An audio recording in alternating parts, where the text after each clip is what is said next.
कृष्णा। आप सभी भक्तों को पौष मास की पूर्णिमा की ढेरों शुभकामनाएं। आज हम पौष पूर्णिमा के विषय में बात करेंगे और आपको बताएंगे कि पौष पूर्णिमा कब है, क्योंकि यह 2026 की पहली पूर्णिमा होने जा रही है।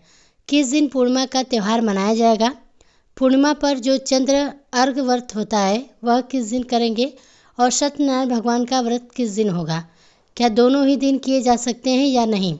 भद्रा के विषय में क्या कहा जा रहा है, तो भद्रा कब से कब तक रहेगी या क्या प्रभाव इसका रहने वाला है। पौष पूर्णिमा की पूजा कैसे करनी है, इस दिन हमें क्या दान देना चाहिए, क्या जप करना चाहिए, इसका स्नान कहाँ करना है और इसकी पूजा विधि क्या कही गई है, इसके नियम क्या कहे गए हैं और शास्त्रों में इसकी महिमा क्या कही गई है। इस प्रकार से आने वाली पौष पूर्णिमा के विषय में संपूर्ण जानकारी आपको इस वीडियो के माध्यम से प्रदान की जाएगी। यदि यह जानकारी आप सभी को थोड़ा भी उपयोगी लगे तो वीडियो को लाइक कर कमेंट बॉक्स में जय श्री हरि विष्णु जरूर लिखिए। भक्तों, हम आने वाली पूर्णिमा की बात करें। पौष मास की जो पूर्णिमा होती है इसकी महिमा शास्त्रों में बहुत अधिक बताई गई है। शास्त्र कहते हैं कि इस दिन जो कोई भी सत्यनारायण भगवान का व्रत करता है, पूजन करता है या स्नान करता है, दान करता है, जप करता है, तब उसे अत्यधिक पुण्य की प्राप्ति होती है। उसके जीवन के संकटों का नाश होता है। भगवान सत्यनारायण और भगवान विष्णु के आशीर्वाद से उसके जीवन में खुशियाँ आती हैं। पौष पूर्णिमा का स्नान आपको कहाँ करना चाहिए, यदि संभव है तो गंगा जी में जाइए, क्योंकि पौष पूर्णिमा पर गंगा स्नान की बड़ी महिमा है। गंगा स्नान करें और वहीं दान करें।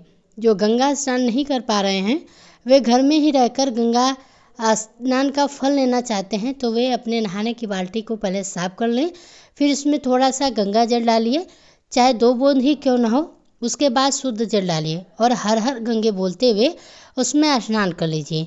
यह स्नान बहुत ही कल्याणकारी होगा। स्नान करने के बाद स्वच्छ वस्त्र धारण करके प्रतिदिन की पूजा कीजिए, मंदिर की सफाई कीजिए, भगवान को स्नान कराइए और प्रतिदिन का महात्म्य सुनिए। ध्यान दीजिएगा, इसी दिन से माघ मास शुरू होने जा रहा है। माघ स्नान की महिमा बहुत ही अधिक है।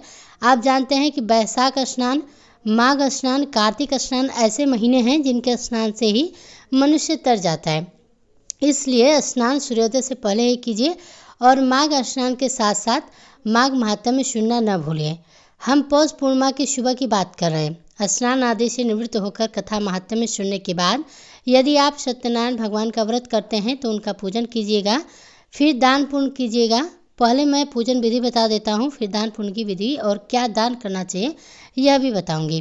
तो देखिए, पूजन के लिए सत्यनारायण भगवान की तस्वीर या प्रतिमा लीजिएगा।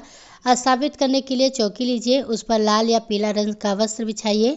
पूजा के लिए रोली, मौली, पान, सुपारी, लौंग, इलायची, पान का पत्ता, कम से कम 1 सुपारी, 2 लौंग, 2 इलायची, धूप, दीप, टीका, नैवेद्य में फल, मिठाई, मिश्री या बतासा अर्पित कीजिएगा। इस व्रत में पंचामृत की बड़ी ही महिमा है। भगवान को पंचामृत से स्नान कराइएगा। पंचामृत के लिए कच्चा दूध, दही, घी, शहद, शक्कर और गंगा जल ले लीजिएगा। भोग में भी पंचामृत का प्रयोग कीजिए। विशेष भोग पंजरी का है, जिसमें केले की आवश्यकता होती है। गेहूं का भुना हुआ आटा, शक्कर आदि मिलाकर सवाया बनाया जाता है। सवाया किलो या 5 सवा किलो बनता है। पंजीरी में केले काटकर अवश्य रखिए। सारी सामग्री एकत्र कीजिए। भगवान को जनेऊ और थोड़ा सा इत्र अर्पित कीजिए। तांबे का लोटा लीजिए, उसमें गंगा जल और शुद्ध जल भरकर फूल से पूजन स्थल और सामग्री पर छींटे दीजिए, इससे शुद्धि होगी। चौकी पर वस्त्र बिछाकर भगवान की प्रतिमा स्थापित कीजिए। सीधे हाथ की ओर घी का दिया और विपरीत धूप का दिया रखें। यदि तेल का दिया है तो उल्टे हाथ की तरफ रखिए। स्थापना के बाद हाथ को धो लीजिएगा और आचमन कीजिएगा।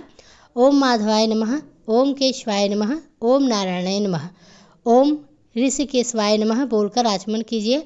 फिर तिलक कीजिए, मौली बांधिए और परिवारजनों को भी। अब पूजन शुरू कीजिए। सामने पात्र रखकर जल अर्पित कीजिए। 5 पुष्प आसन के रूप में अर्पित कीजिए। धूप दीप जलाइए। 1 रुपये का सिक्का रखकर 3 बार ओम श्री विष्णु बोलिए। अपना नाम, गोत्र, स्थान बोलकर संकल्प कीजिए कि शुक्ल पक्ष की पूर्णिमा पर सत्यनारायण व्रत कर रहा हूँ या कर रही हूँ। संकल्प अर्पित कीजिए। फिर ओम श्री नारायणाय नमः बोलकर जल अर्पित कर दीजिए। पंचामृत से स्नान कराइए। फिर शुद्ध जल से मौली का टुकड़ा वस्त्र के रूप में, जनेऊ, रोली से तिलक, इत्र, पुष्पमाला, धूप, दीप, मिठाई, तांबुल, पान पर लौंग, इलायची, सुपारी रखकर बीड़ा बनाइए। दक्षिणा अर्पित कीजिए और नमस्कार कीजिए। अब पूर्णिमा व्रत की केवल सत्यनारायण भगवान की पंच अध्याय कथा सुनिए। पूरी कथा आरती सहित 30 से 40 मिनट लगते हैं। सही कथा का श्रवण कीजिए। हमारे चैनल पर भी संपूर्ण पंच अध्याय कथा विस्तार से सुनाते हैं। कथा के बाद आरती कीजिए, फिर भोग लगाइए। पंजीरी में तुलसी दल डालकर थाली सजाइए। पर्दा करके प्रार्थना कीजिए, घंटी बजाइए, पर्दा हटाइए, थाली घुमाइए और भोग प्रसाद मिलाइए। इस प्रकार भगवान सत्यनारायण की पूजा पूर्ण कीजिए। हाथों में पुष्प लेकर क्षमा प्रार्थना कीजिए कि हे प्रभु, पूजा में कोई भी भूल हो गई हो तो क्षमा कीजिए, हम अज्ञानी हैं, दया का आशीर्वाद दीजिए।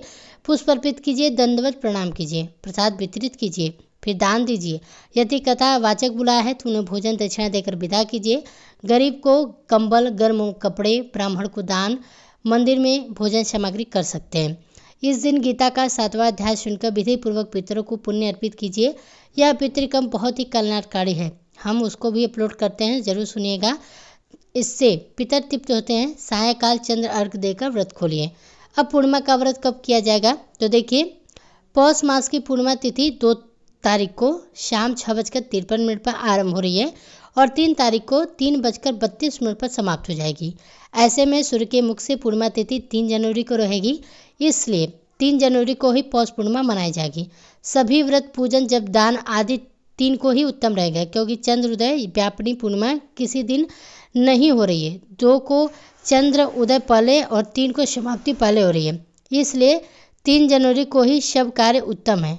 जानकारी अगर आप सभी को थोड़ा भी उपयोगी लगी हो तो वीडियो को लाइक कीजिए। साथ ही कमेंट बॉक्स में अगर किसी तरह का आप सभी का सवाल है तो आप हमसे पूछ सकते हैं।